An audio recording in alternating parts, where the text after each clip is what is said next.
I'm Sean Aylmer, and this is a Fear and Greed extended interview. All the other good bits we couldn't fit into the daily podcast. If you're looking for the daily episode of Fear and Greed, check the podcast playlist. Otherwise, enjoy the interview.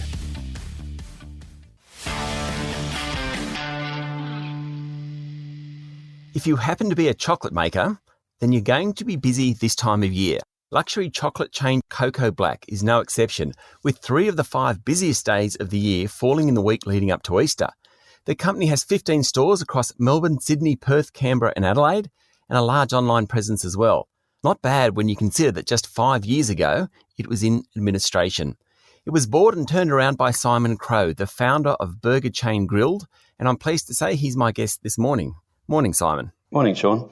We'll get to the Easter rush in a moment, but I wanted to talk first about how you saved the brand. Tell me what happened 5 years ago and why you got interested in Koko Black and why you bought it. Yeah, it started even before that, Sean. In 2012, I met the then founder, Shane Hills, and he was looking as a prospective investor.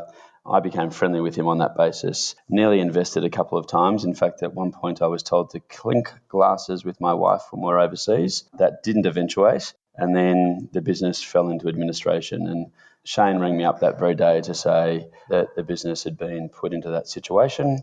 I knew at that point that I wanted to try and buy the business out of administration, and that was because I'd fallen in love with the brand and the product. I'd been romanced by such an evocative brand by Shane, and we'd invested time and effort together just understanding his business and where it was going. And also I'd taken a lot of the grilled guys there just to show off some of the experiential parts of Koko Black. So it was a brand that I loved right from the start and therefore was determined to try and buy it. Very quickly, why did it end up in administration? Very pressing of you not to invest too, just by the way. A little lucky, I'd say too. But in real terms, the brand is fantastic. The product is fantastic. Shane is a passionate guy who believed really strongly in the movement that was Koko Black. But you can't have only a great brand and product if you haven't got a great business.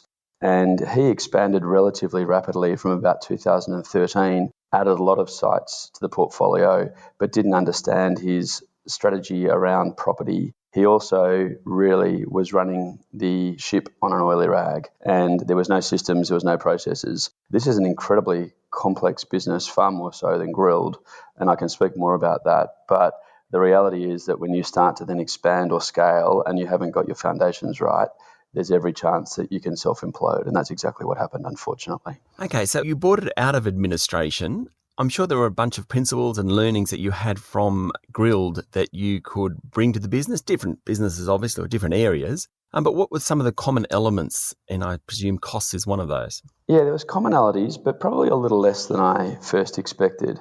I mean, there's some really unique elements of Koko that I'd love to share.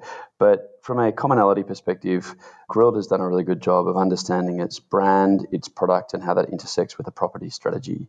And relative to Koko Black, the focus of the business at that point was very much on lounges. So a chocolate lounge or sometimes even a dessert house, if you will.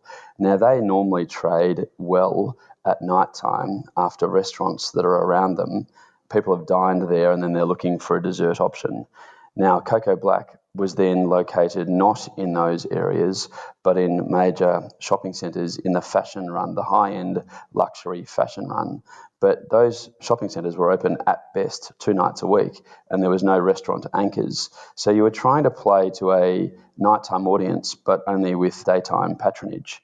And therefore, the lounge, which is beautiful and very experiential, it's also incredibly costly because you need a lot more space and you need a lot more staffing costs. So the sustainability of the business model was in question to start with. Plus, there was no investment into online. And if you look at it, therefore, we at Grilled have got a pretty good understanding of property, a reasonable understanding of e-commerce, and we believe strongly in brand and strategy. So they were the things that I guess aligned to Grilled, but undoubtedly the biggest difference was that of a manufacturing business. Grilled is 145 restaurants. Most of them are company-owned, over 110 are company-owned. So we understand how important it is to provide an experience, but each of our restaurants are a manufacturing hub and a place of experience, but we don't do any centralised manufacturing at Grilled. We actually use experts to help us in that regard. So Koko Black's a scratch-based business. It's over 300 SKUs or individual products, and it's an incredibly complex beast to try and work in that regard. So that was the biggest difference, and certainly the commonalities were probably a little less beneficial in the first year or two than those differences which we need to master. Okay, so you've had it for a few years now. How has that manufacturing progressed? Is it still the same way as it was when you found it, or have you changed systems in that time? A lot. It's very different. Whilst we're still in the same location, because we wanted to recognise that a lot of the team lived and worked in the vicinity of Coburg, which is where the brand was founded from a manufacturing side, we've now leased the building next to us, bought the building next to that, and then bought another building on the other side. And we've got our wholesaler warehouse there as well, which we've expanded. So we've had to invest a lot of capital to try and get the efficiencies relative to a streamlined production facility. Now, everything at Koko Black is handcrafted. It's one of the beautiful aspects of the brand. And I still remember distinctly walking into the back door of the production facility with Shane many years ago, and it was that Willy Wonka-esque experience. It was quite remarkable, and the smells and the theatre and the movement and the energy in that room was just intoxicating. So we've invested a lot in the hardware, but then we didn't even have at Koko Black an ERP or an enterprise planning resource. So we've had to introduce a new ERP. Then we've had to introduce a whole lot of dynamics around systems for long-term planning, short-term planning, long-term demand, short-term demand. And if you look at the business, it's a very, very, very channel-based business. Retail is how you probably think about it, albeit that opportunity is for us to expand. There's corporate, there's wholesale, there's online, and there's international. And when you have that many customer classes or channels, it's very, very complicated and complex when you're then having to forecast how to produce stock and how to manufacture appropriately so that you don't have out of stocks, but you still have this amazingly handcrafted product. In some ways, it's actually more complex than grilled. Oh, completely. I often use the adage that grilled is complicated, lots of layers, but they're quite easy to understand. The challenge is scale and making sure we never dumb down the brand. And Koko Black is incredibly complex, a far smaller business. In fact, it's 1/10 of the size in terms of revenue of grilled, but its complexity is far greater. Simon, stay with me. We'll be back in a moment. My guest this morning is Simon Crowe, owner of chocolatier Koko Black. So how do you prepare for Easter then? Well, Easter's our moment in the sun, so to speak. And unfortunately, in the Southern Hemisphere, it often is in the sun. So we can't change the timing of Easter and Christmas. But if you could help with that, Sean, that'd be wonderful. Easter's really where we come into our own. The Easter planning starts the moment that Easter the year before completes or finishes. And we start with a product range. We start producing some long products in July and August the year before Easter, and for most people that's actually short timelines versus the industry.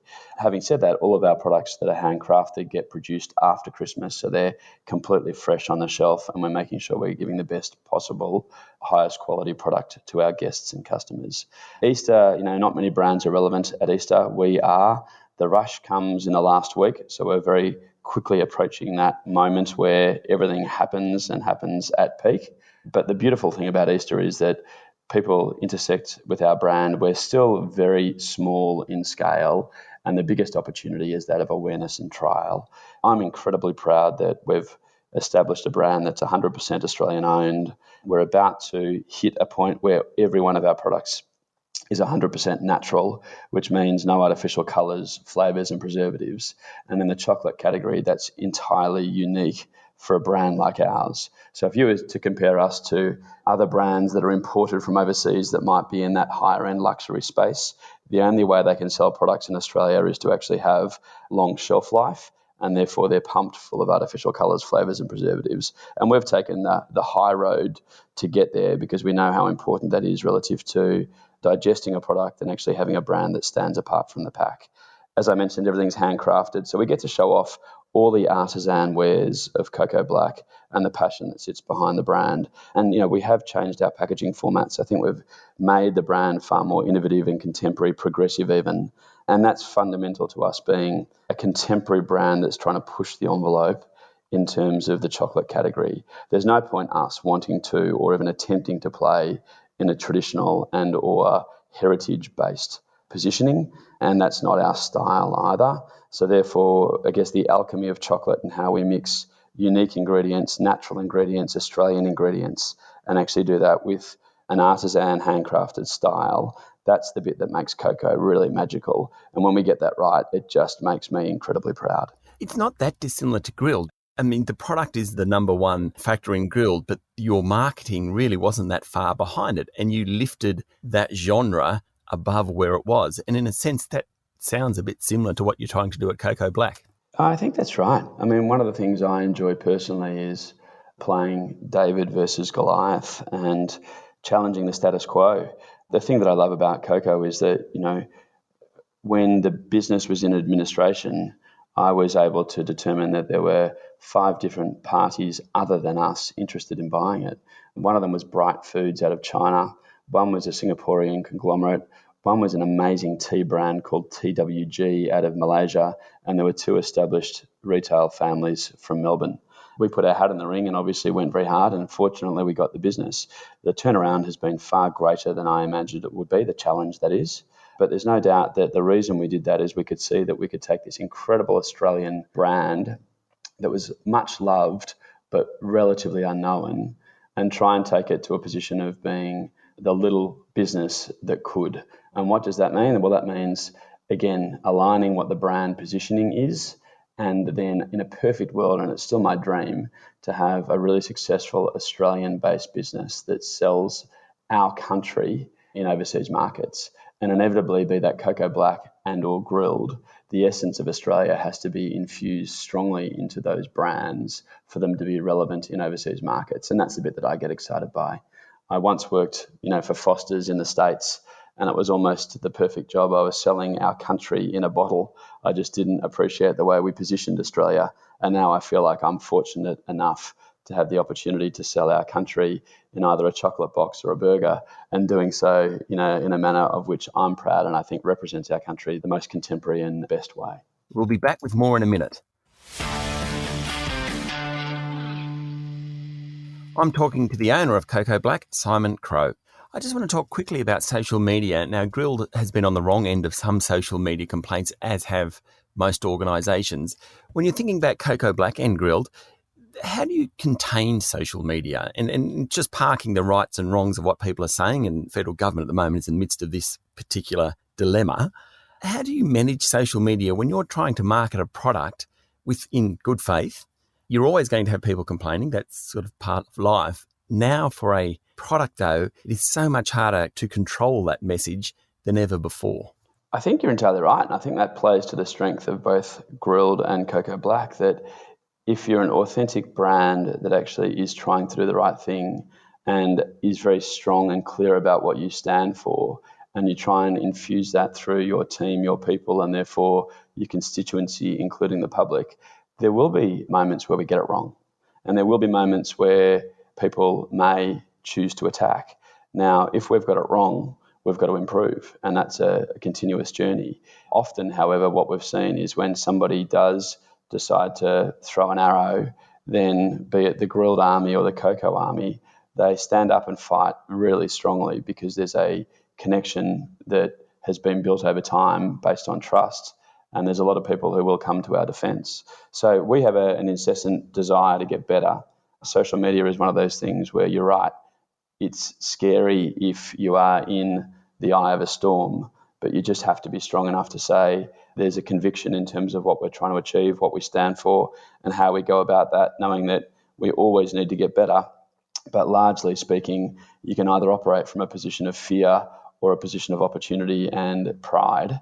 And if you take the latter approach, then I think that's the only way to be successful longer term. Just briefly, you've also announced a new partnership with Taronga Conservation Society Australia, and you've launched a vegan-friendly range. Why is that so important to the company? I think we've seen, two things. We want to be a progressive brand, as I said, and on the basis of that, that means that dietary requirements, functionally how people used to live, and now diet and lifestyle are intersecting incredibly strongly. We've seen that through grilled, and we've been a leader in that space in the burger category.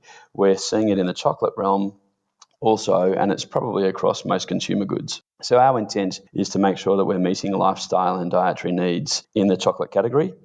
It also, I guess, talks to the fact that with Taronga, we're incredibly proud to be Australian. We want to emphasise and drive that point because it is of a, if not uniqueness, it's discernible in terms of its distinctiveness. We want to keep pushing that envelope.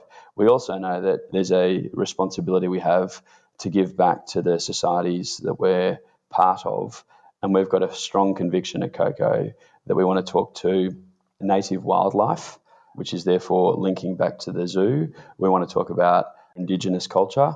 We've done a lot recently with native ingredients and doing that with real pride and actually understanding some of that supply chain and how those products and ingredients are foraged. And then we also want to talk to how we engage with our communities locally in urban fabric. So there's 3 pathways for Koko to really emphasise, but we're incredibly proud of Taronga Conservation and how we are engaging with those guys, and that's the first of many things that we're expecting to, I guess, talk about. Fantastic. Simon, thanks for talking to Fear and Greed. No worries. Thanks, gents. That was Simon Crowe, owner of chocolatier Koko Black.